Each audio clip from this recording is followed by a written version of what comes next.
എവിടെ? അംഗനവാടിയിൽ എന്തോ വേണ്ടേ? ബിരിയാണി. ഉപ്പുമാവ് മാറ്റിട്ട് ബിരിയാണിയും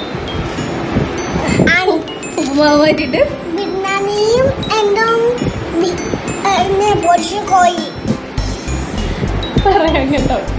നമുക്ക് പരാതി അറിയിക്കാം കേട്ടോ.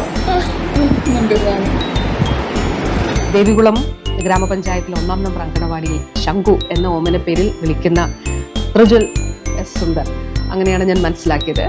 ആ മകനാണ് അവൻ്റെ ഏറ്റവും നിഷ്കളങ്കമായിട്ടുള്ളൊരു ആവശ്യം ഉന്നയിച്ചത്. അവൻ്റെ അമ്മയാണ്, കുഞ്ഞിൻ്റെ അമ്മയാണ് അത് വീഡിയോ എടുത്ത് പുറം ലോകത്തേക്ക് എത്തിച്ചത് എന്ന് മനസ്സിലാക്കും. പക്ഷെ വളരെ മനോഹരവും വളരെ നിഷ്കളങ്കവുമായിട്ടുള്ളൊരു ആവശ്യമാണ്. ആ കുഞ്ഞ് ആവശ്യപ്പെട്ടിരിക്കുന്നത് അവൻ അങ്കണവാടിയിൽ ഉപ്പുമാവിന് പകരം ബിരിയാണിയും പൊരിച്ച കോഴിയും വേണം എന്നുള്ളതാണ്. ഒരു കാര്യം ഇതുമായി ബന്ധപ്പെട്ട് പറയാനായിട്ട് ആഗ്രഹിക്കുന്നു. ആ അമ്മയ്ക്കും അംഗനവാടി ടീച്ചറിനും, അവിടുത്തെ അംഗനവാടി ടീച്ചറിനും അതോടൊപ്പം അവിടെയുള്ള എല്ലാവർക്കും എൻ്റെ സ്നേഹാഭിവാദ്യങ്ങൾ. ശംഖുവിനും, പ്രിയപ്പെട്ട ശംഖുവിനും തീർച്ചയായിട്ടും ശംഖുവിൻ്റെ ആവശ്യം പരിഗണിച്ചുകൊണ്ട് നമുക്കിതൊന്ന് പരിഷ്കരിക്കുന്നതിനെ കുറിച്ച് ആലോചിക്കാം. എങ്ങനെയാണ് നമ്മളിപ്പോഴുള്ള, ഞാൻ പറഞ്ഞല്ലോ, മുട്ടയും പാലും നമ്മളിപ്പോൾ ഉൾപ്പെടുത്തിയിട്ടുണ്ട്.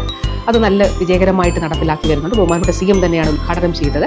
അപ്പോൾ നമ്മളുടെ ഈ ഒരു ഇപ്പോൾ നിലവിലുള്ള ഒരു മെനു എങ്ങനെ പരിഷ്കരിക്കാമെന്നുള്ളത് തീർച്ചയായിട്ടും പ്രിയപ്പെട്ട ശംഖു മോൻ ഉൾപ്പെടെയുള്ള എല്ലാ കുഞ്ഞുങ്ങളോടും പറയാനായിട്ട് ആഗ്രഹിക്കുകയാണ്.